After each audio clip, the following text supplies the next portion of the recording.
Seeing your concert last night, he was amazed at how you can go through like 40 songs. However, for the uninitiated fan, it might be kind of hard to differentiate some of them from the other ones. But the amazing thing is you've kind of maintained this one style all these years without compromise.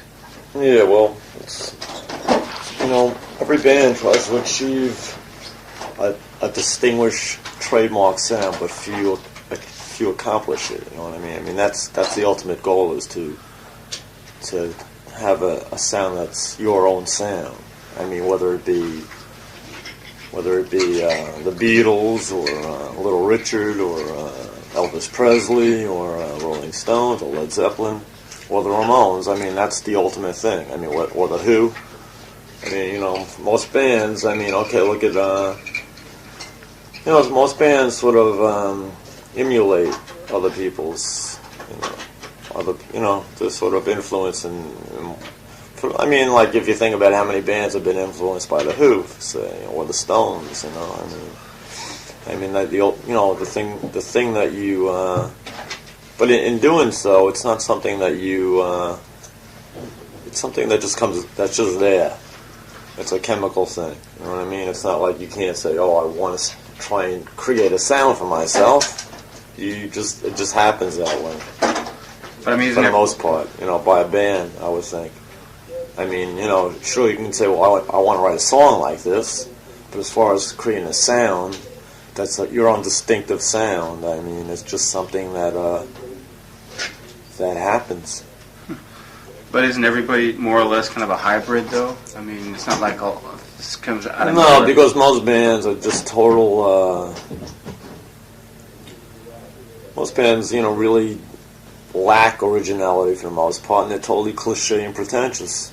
I mean, if you listen to radio nowadays, I mean, it's sickening for the most part, I mean, and of the bands nowadays who have anything really distinctive or original of their own, I think it's been this band, the Ramones, who started 15 years ago, and everybody has taken a piece of, sort of used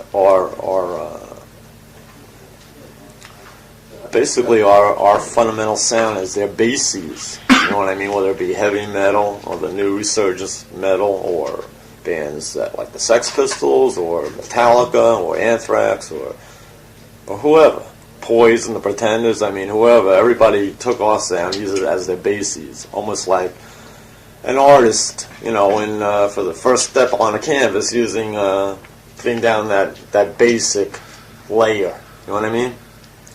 And I mean, it's it's exciting, and and it's great. I mean, rock and roll was always meant to be it's the spontaneous, kind of a reaction. I mean, you don't go to Juilliard for 20 years learning how to play rock and roll music. I mean, like Elvis Presley picked up a guitar, or Buddy Holly, or whoever it be, with Joey Ramone, you know what I mean, and that's what he did with it, and so I'm losing track of the original question here, but I mean, I know that the little bit of grasp I have on this question is that in the last, of current day, I mean, the last band that really created something has been the Ramones. Sure, in England, the exciting thing was that they interjected themselves into, to kind of create. I mean, the sound for the most part. I mean, they're all, they all pretty much really got excited by us, and so their style was us. But they interjected themselves or their own political views to kind of create their own selves. But isn't that valid, though? Oh, yeah, sure. No, that's great. Mm-hmm. I mean, the idea is to make it your own thing, you know what I mean? Mm-hmm. I mean, as far as I'm concerned, the most influential or the most, I guess the most exciting period since, say, 64, 65 was the period of 76, 77. In a lot of ways reminded me of that period when all these bands came out and they were all great, doing exciting things and new experimentation kind of situations. I mean, what do you refer to by 76, 77? Like, what, for example? Well, I guess with the English invasion, there was an English invasion, but in America there was a lot of exciting things going on here as well. I mean, there was Phil Spector and the Beach Boys and all the American groups. There was that psychedelic period. You know, there was the Doors and the Stooges and the Seeds. I mean, there's so much. I mean, the '60s was. I mean, the '50s was the infancy, you know, and like the '60s was sort of the experimental kind of, because rock and roll was new, you know, it was in its infant stages, you know. By like '69, things were sort of, for the most part, things were starting to get there's sort of this massive. Things are getting a bit. Is diversifying, maybe? No, it was things were rock and roll was getting lost. Diluted and lost, and mixed in with all kinds of fused with all kinds. I mean, I think a lot of that had to do with LSD. You know what I mean? Really? Yeah. You know, and I mean, it just lost its purity and simplicity and its freshness and its excitement, the way what it had in. The late '50s, you know, or in the early '60s or the mid '60s, you know what I mean? It was becoming a hodgepodge, a mess of things, you know what I mean? And what the Ramones did was sort of take it apart and reassemble it, and sort of it's almost like there being a clog in the toilet. I mean, you know, it's like we sort of rotor-rooted it out, you know, and let the fresh air come back, you know what I mean? You know, we put the fun and excitement back in, and the spirit, and the emotion, the raw energy and raw emotion. I mean, it's, you know, I mean, I like Pink Floyd when they first came out, but groups like Yes and Pink Floyd and all these groups were just with their like an album would become 6 tracks on an album instead of like 12 or 14. It was like, you know, it's this total mess of mediocrity and pretentious cliche and all that crap. You know what I mean? Just dunk. You know, it's like it just people lost sight. You brought it back. Yeah. Mentions here the Talking Heads, how they kind of, I guess, formed the band about the same time you guys did, if not a year or two later. Yeah, they came out later, and we always liked them. We sort of like took them under our wing in a sense, and we did that with a good portion of the bands that we liked. You know, I mean, at one point it was almost like we were a springboard to success. You know, people would think, "Oh, you play with the Ramones," and because it was happening that way. You know, everyone that supported us would take off. You know, and. Yeah, no, I mean, I admire David Byrne a lot. I really think he's a talented guy, you know. And, but I mean, like, you know, Talking Heads were doing something different too. I mean, it was simple, and it was,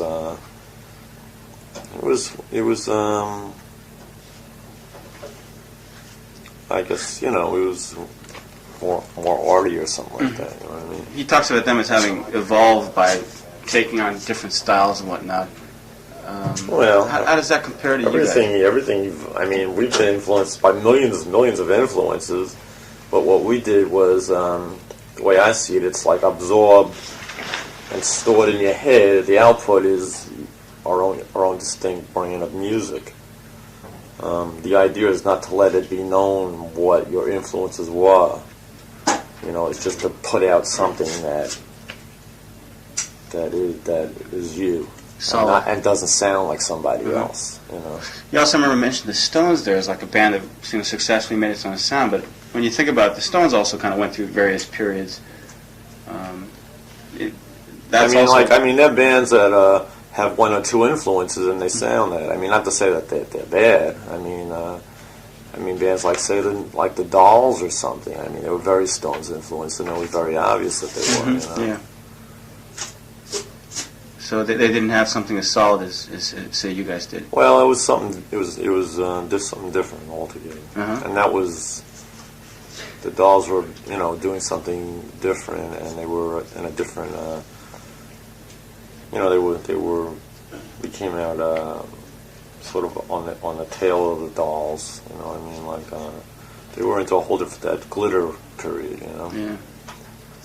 That's funny because when people talk about the Ramones, at least here in Japan, they often mention the Dolls as well, and Johnny Thunders tends to do pretty good over here. Oh not, yeah, not as good as you guys have done this time. But well, still. we the Dolls are like one of my favorite bands. Is that right? Yeah.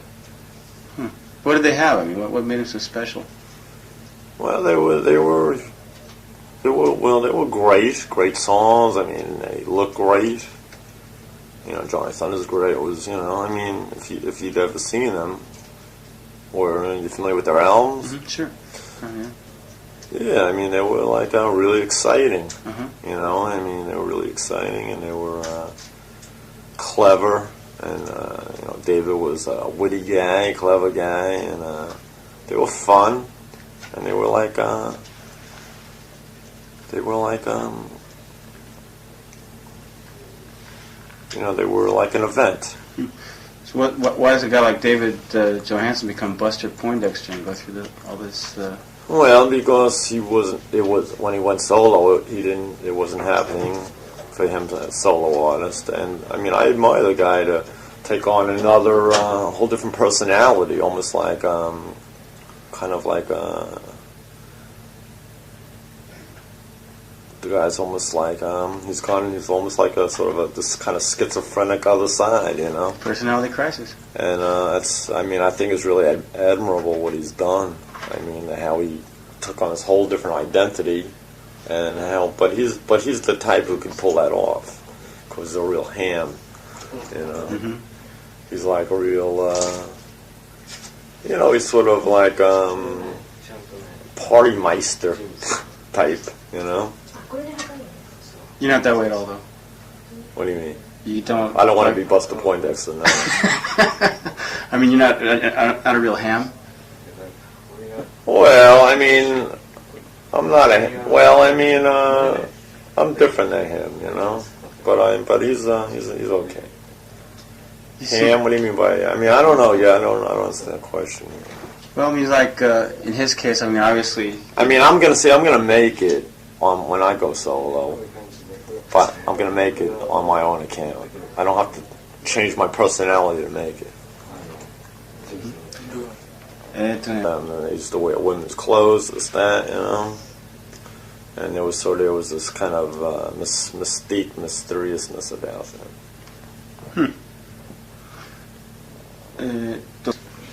Going back to that 76, 77 period, that's when they started using, the term punk became, I guess, sort of a household term from that time on. Did you guys consider yourself a punk band, or? Well, we always considered ourselves a rock and roll band, and we were a term punk by the press.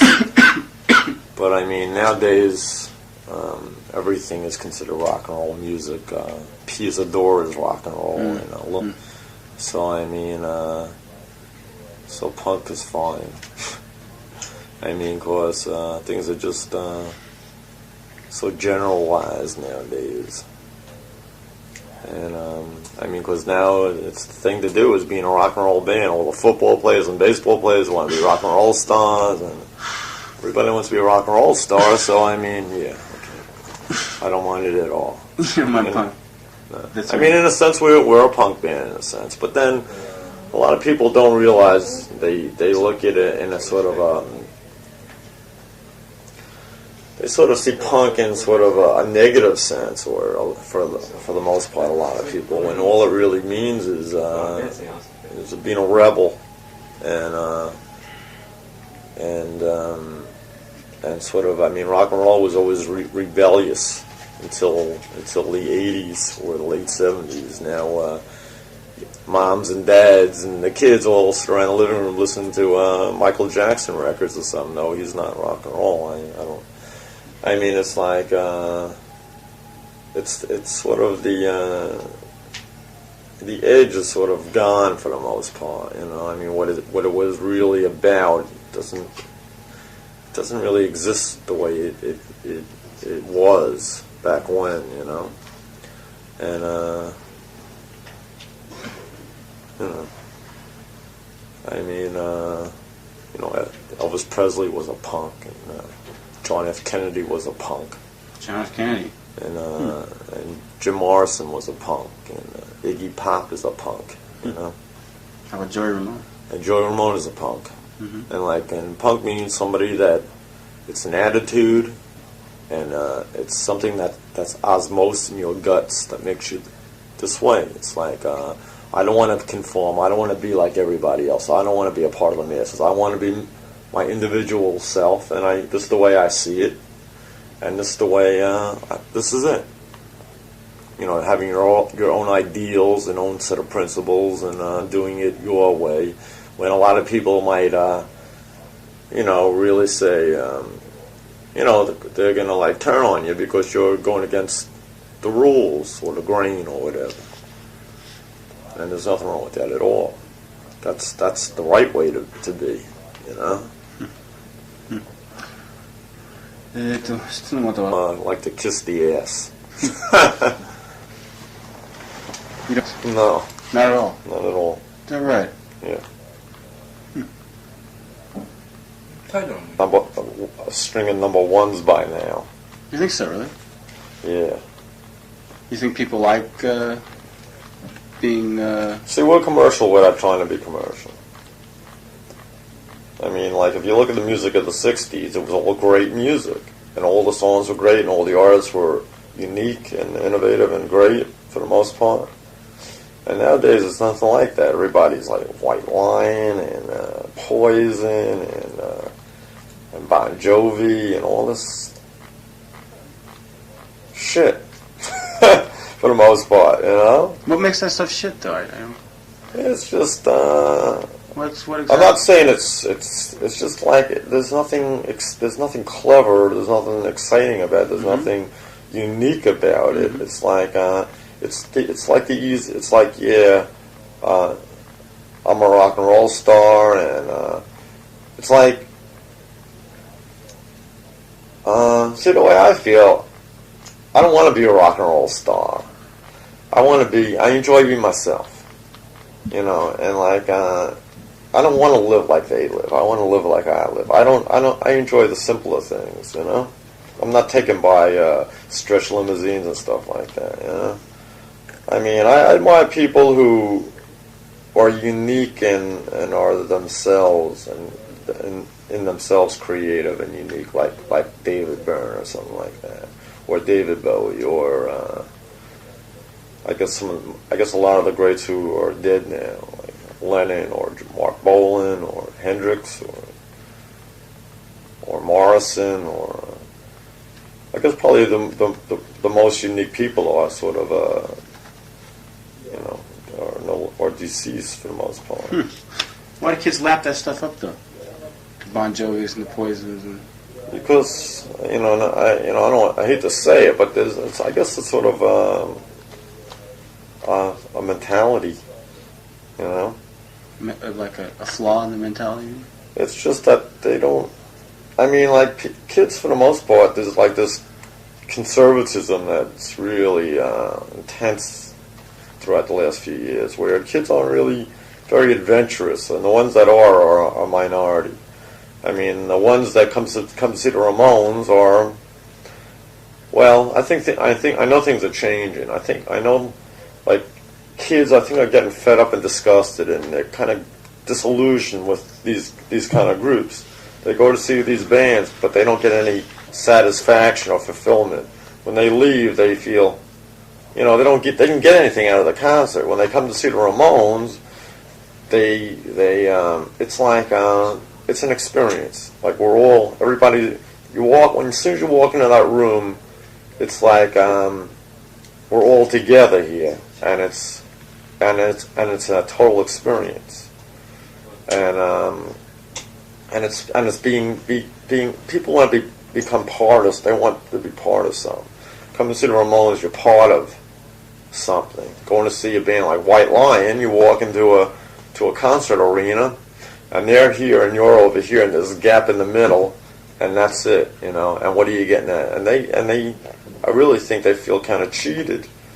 And I think for the ones who really do know they're kind of being screwed or taken.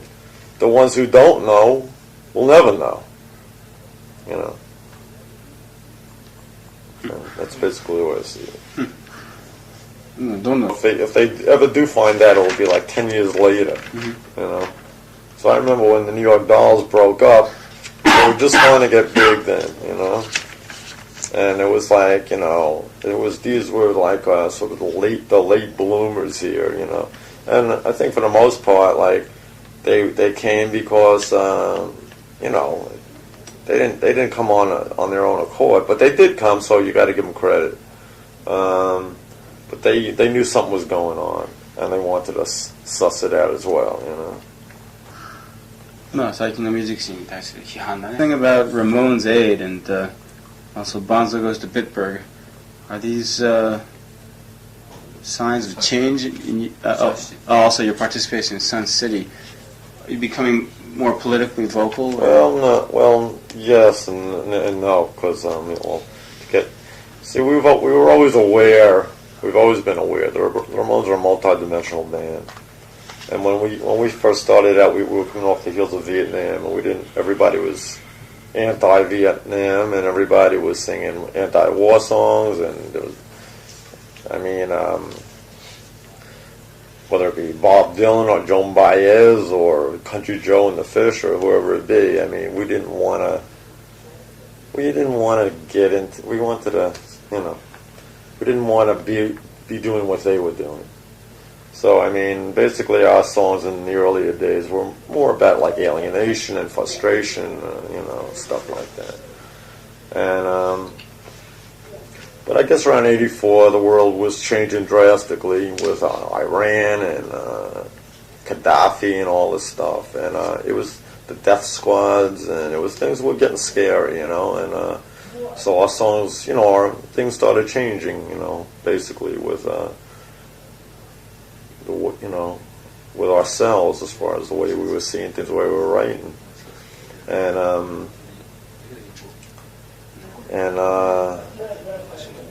yeah. Well, I mean, yeah. I guess we're getting a bit more. I mean, we've always been serious, so I mean, I don't want to say we're getting serious now, but yeah. I mean, the world's a different place nowadays, you know, and so it definitely affects you. And if, I mean, a song like Bonzo Goes to Bitburg, we were really disgusted while we were watching the news and saw Reagan going over to Germany, and felt we had to do something. You know, it sort of just was an urgency kind of a thing. With Sun City, like Little Steven called me up, and Bonzo, he was saying, was his favorite song, and he was putting together all different walks of. He wanted to put the various musicians together from all different walks of music. Well, he was like, you know, he's always been into the issues and stuff, and he sort of really sort of, you know, turned me on to the whole thing, because I had been from the news and newspapers, you know, but I didn't really. He really sort of, you know. I mean, you know, really opened my eyes, because basically that's what the Sun City Project was all about, was to open people's eyes and minds and sort of raise our consciousness in a sense, you know. And then, you know, and then again it took it a lot further, and that, you know, that whole situation is really sick, you know, and that with Ramones Aid, it was sort of a double entendre in a sense. It was, I mean, every week there was a different benefit, there was a different aid for something or other, and then you know, it sort of became a bit of a joke. But I mean, you know, sure, there's nothing wrong with getting involved. I mean, it's good, you know, it's healthy. But I guess that was sort of poking fun at it a bit, because I mean, I mean, it's just like every week. I mean, obviously people are jumping on the bandwagon at the Live Aid, you know. So that's what that was. We were raising Ramones consciousness. Almost like many decades from now, still singing Blitzkrieg Bop. Well, when we feel, you know, I mean, you know, you do it as long as you feel you're doing something special. And when you feel, and then if it's not in you no more, it's time to move on to something else. You know what I mean? And that's the problem with most bands and musicians. They just don't know when it's time to move on to something else. You know. And it's kind of sad and pathetic in a lot of ways, especially if you really admire somebody, and you know, and they come back, they make these comebacks, like everyone's making these comebacks, and for the most part, they're all doing it because they're broke, because they blew all their money on drugs or whatever, you know. And I mean, in some ways, you know, you understand. Well, there's a lot of money to be made, you know. That's why the Rolling Stones will go on forever. I mean, you know, I love Keith Richards, great, and, you know, and stuff, but, you know, I mean, but that's the case. There's, Stones can make a killing, and and they know it, you know. I mean, they already broke up. They're broken up right now at this instant, but I read Rolling Stone, they're getting back together, because Mick Jagger, his 2 solo albums flopped, and Keith Richards' album flopped too, but at least Keith wanted to keep the Stones together, and it was Jagger who sort of you know, sort of took off there, you know, and you know, I mean, you know, sometimes, I mean, like seeing Aerosmith back is, you know, I think it's exciting seeing them back, because they have a good healthy attitude. You know, they're all cleaned up, and they're all, I mean, they're doing good things, you know. But I mean, seeing a lot of bands coming back, it's like, I saw that thing at the Atlantic 40th anniversary. Did you see Crosby, Stills and Nash? Yeah, sure. Oh my God. Or Led Zeppelin, for that matter. Oh my God. Give me a break. Do you think anybody's pointing the finger at you guys saying when are the Ramones going to go on to something new? Going to something new? Yeah. What do you mean? Well, it's like, you know, it's like he said, it seems like you guys have pretty much been doggedly pursuing the same Well, you just said, I mean, about us writing songs like Bonzo Goes to Bitburg, and, you know, I mean, we're always changing. Mm-hmm. I mean, we have a definite sound, but we're always changing, and we're always growing. Mm-hmm. You know, your philosophy and your ideologies, they change. I mean, every day is a new learning experience. That's the way I look at it. I mean, it's exciting being here in Japan. I mean, we don't have to come to Japan. We could stay, we could tour, and we could do world tours in New Jersey, you know. We do very well everywhere. But I mean, it's exciting. It's exciting touring the world, and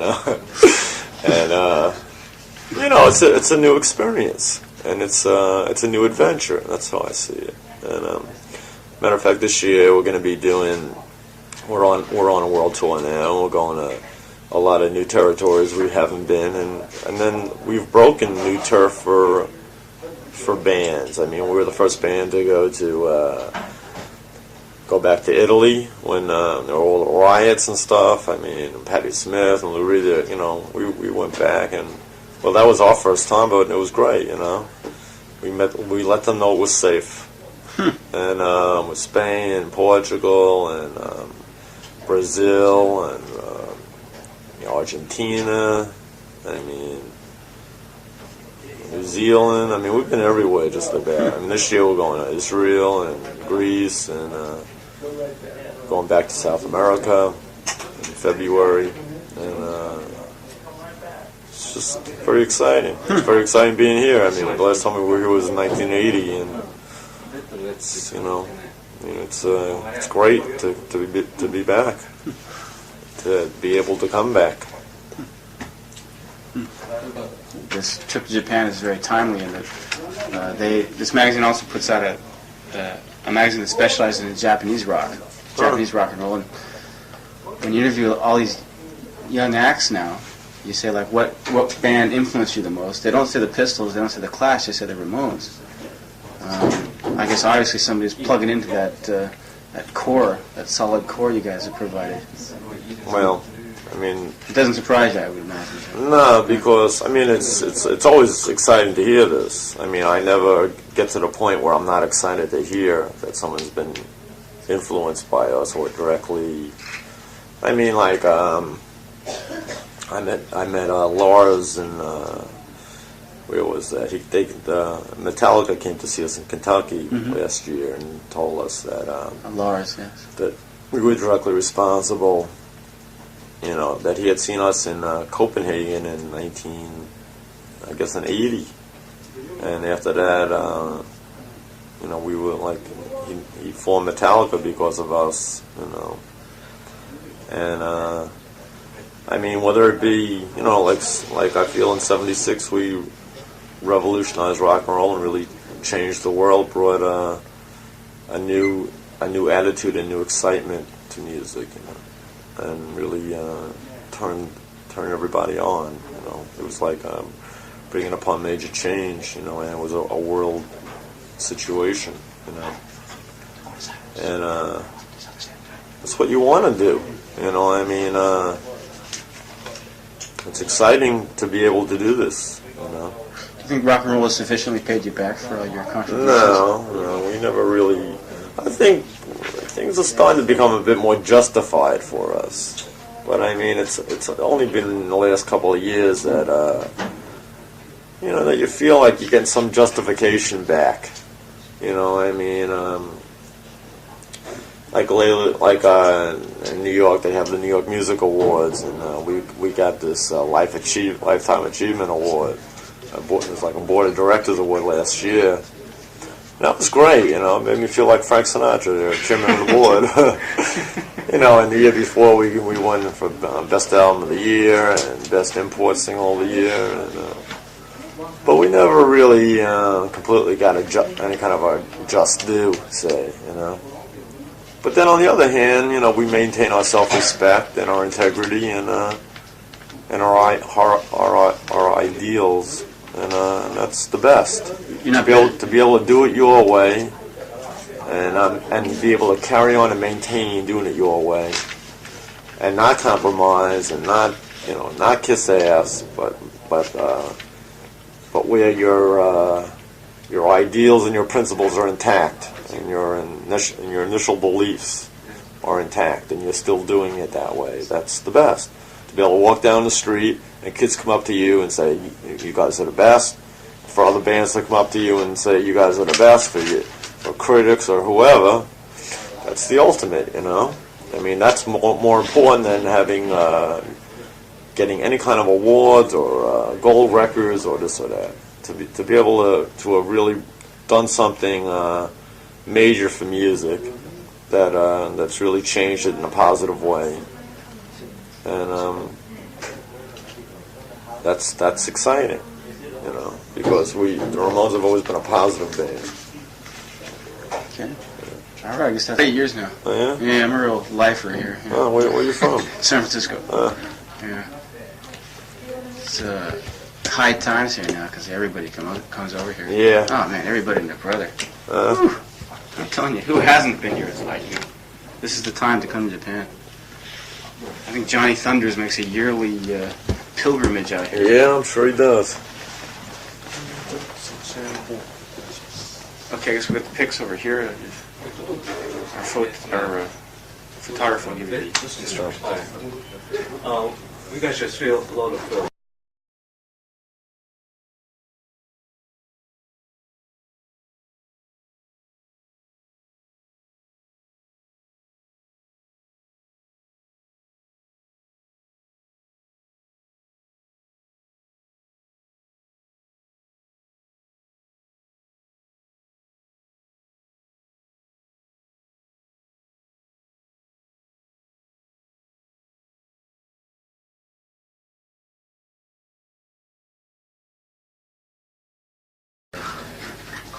Seeing your concert last night, he was amazed at how you can go through like 40 songs. However, for the uninitiated fan, it might be kind of hard to differentiate some of them from the other ones. But the amazing thing is you've kind of maintained this one style all these years without compromise. Yeah, well, it's, every band tries to achieve a distinguished trademark sound, but few accomplish it. You know what I mean? I mean that's the ultimate goal, is to have a sound that's your own sound. I mean, whether it be the Beatles or Little Richard or Elvis Presley or Rolling Stones or Led Zeppelin or the Ramones. I mean, action. I mean, you don't go to Juilliard for 20 years learning how to play rock and roll music. I mean, like Elvis Presley picked up a guitar, or Buddy Holly, or whoever it be, or Joey Ramone. You know what I mean? And that's what he did with it. You know, and so I'm losing track of the original question here, but I mean, I know that the little bit of grasp I have on this question is that in the last, of current day, I mean, the last band that really created something has been the Ramones.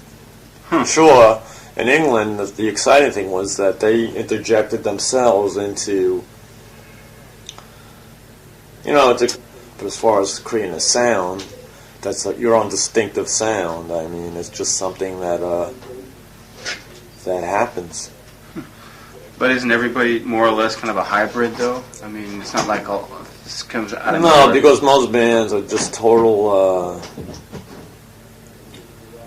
Most bands, really lack originality for the most part, and they're totally cliche and pretentious.